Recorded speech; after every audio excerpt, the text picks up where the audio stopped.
Kompleks medis Al-Shifa di Gaza menerima 54 jenazah dan 66 bagian tubuh warga Palestina melalui Komite Palang Merah Internasional. Kendaraan membawa jenazah bergerak di samping kendaraan Palang Merah usai dibebaskan oleh Israel.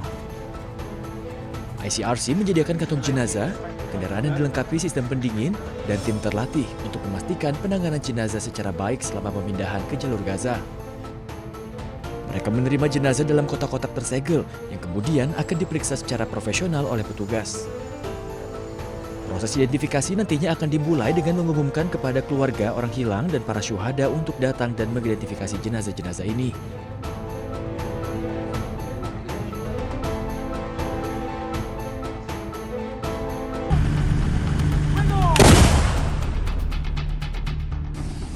Tentara dan pasukan polisi Kolombia melancarkan operasi terhadap kelompok gerilya Tentara Pembebasan Nasional atau ILN dan para pembangkang FARC di wilayah Catatumbo.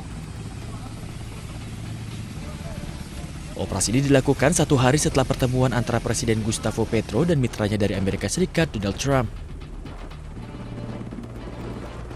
Operasi presisi tinggi ini dilakukan untuk melemahkan kelompok-kelompok kriminal yang mengancam penduduk sipil.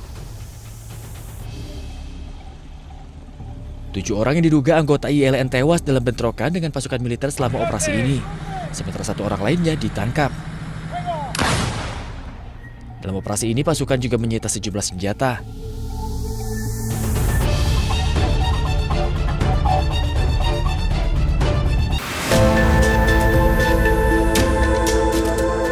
Sedikitnya 77 rumah dan toko hangus terbakar dalam serangan kekerasan yang dikaitkan dengan kelompok bersenjata Elite Democratic Forces atau EDF di wilayah Beni, Kivu Utara, Kongo.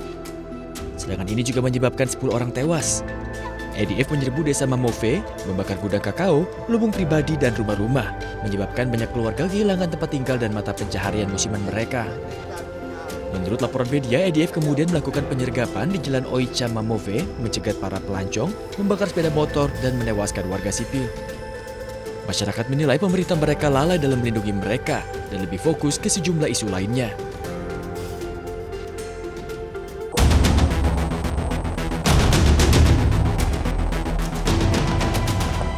Kebakaran besar pipa bensin mengguncang Playas de Rosarito, California, Amerika Serikat. Api berkobar hebat dengan kepulan asap hitam pekat yang menembus hingga permukiman, memaksa evakuasi darurat terhadap 50 warga. Petugas pemadam kebakaran berjuang untuk mengendalikan kebakaran sekunder. Perusahaan pemilik pipa bensin tersebut menyatakan bahwa kebakaran tersebut disebabkan oleh kebocoran bensin. Tidak ada korban luka ataupun jiwa, namun tim spesialis akan memeriksa kondisi pipa dan memastikan penyebab insiden ini.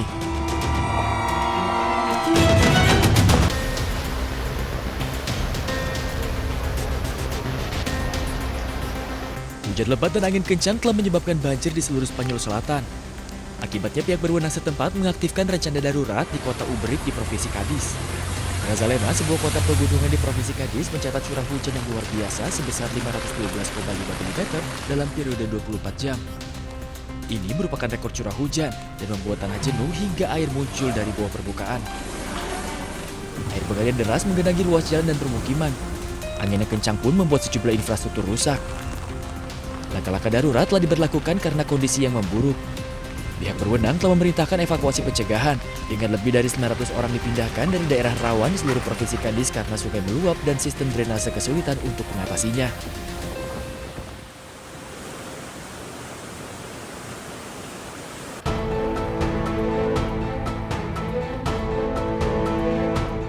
Kompleks medis Al-Shifa di Gaza menerima 54 jenazah dan 66 bagian tubuh warga Palestina melalui Komite Palang Merah Internasional. Kendaraan membawa jenazah bergerak di samping kendaraan Palang Merah usai dibebaskan oleh Israel. ICRC menyediakan kantong jenazah, kendaraan yang dilengkapi sistem pendingin, dan tim terlatih untuk memastikan penanganan jenazah secara baik selama pemindahan ke jalur Gaza. Mereka menerima jenazah dalam kotak-kotak tersegel yang kemudian akan diperiksa secara profesional oleh petugas.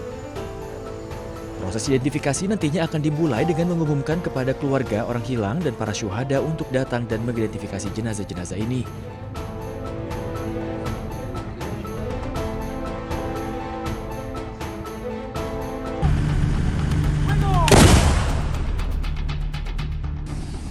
Tentara dan pasukan polisi Kolombia melancarkan operasi terhadap kelompok gerilya Tentara Pembebasan Nasional atau ILN dan para pembangkang FARC di wilayah Catatumbo. Operasi ini dilakukan 1 hari setelah pertemuan antara Presiden Gustavo Petro dan mitranya dari Amerika Serikat, Donald Trump.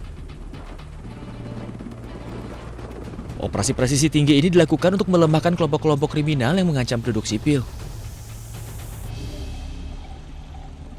7 orang yang diduga anggota ILN tewas dalam bentrokan dengan pasukan militer selama operasi ini, sementara 1 orang lainnya ditangkap.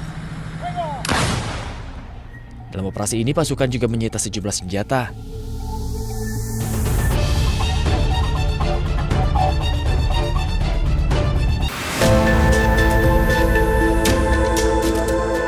Sedikitnya 77 rumah dan toko hangus terbakar dalam serangan kekerasan yang dikaitkan dengan kelompok bersenjata Elite Democratic Forces atau EDF di wilayah Beni, Kivu Utara, Kongo. Serangan ini juga menyebabkan 10 orang tewas. EDF menyerbu desa Mamove, membakar gudang kakao, lubung pribadi dan rumah-rumah, menyebabkan banyak keluarga kehilangan tempat tinggal dan mata pencaharian musiman mereka. Menurut laporan media, EDF kemudian melakukan penyergapan di Jalan Oicha Mamove, mencegat para pelancong, membakar sepeda motor, dan menewaskan warga sipil. Masyarakat menilai pemerintah mereka lalai dalam melindungi mereka dan lebih fokus ke sejumlah isu lainnya.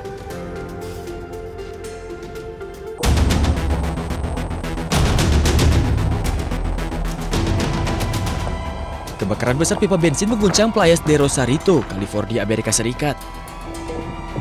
Api berkobar hebat dengan kepulan asap hitam pekat yang menembus hingga permukiman, memaksa evakuasi darurat terhadap 50 warga. Petugas pemadam kebakaran berjuang untuk mengendalikan kebakaran sekunder. Perusahaan pemilik pipa bensin tersebut menyatakan bahwa kebakaran tersebut disebabkan oleh kebocoran bensin. Tidak ada korban luka ataupun jiwa, namun tim spesialis akan memeriksa kondisi pipa dan memastikan penyebab insiden ini.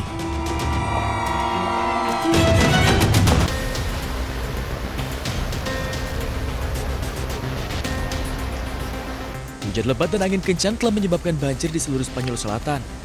Akibatnya pihak berwenang setempat mengaktifkan rencana darurat di kota Ubrit di Provinsi Cadiz. Grazalema, sebuah kota pegunungan di Provinsi Cadiz, mencatat curah hujan yang luar biasa sebesar 512,5 mm dalam periode 24 jam. Ini merupakan rekor curah hujan dan membuat tanah jenuh hingga air muncul dari bawah permukaan. Air bergalian deras menggenangi ruas jalan dan permukiman. Angin yang kencang pun membuat sejumlah infrastruktur rusak. Langkah-langkah darurat telah diberlakukan karena kondisi yang memburuk. Pihak berwenang telah memerintahkan evakuasi pencegahan dengan lebih dari 900 orang dipindahkan dari daerah rawan di seluruh provinsi Cadiz karena sungai meluap dan sistem drainase kesulitan untuk mengatasinya.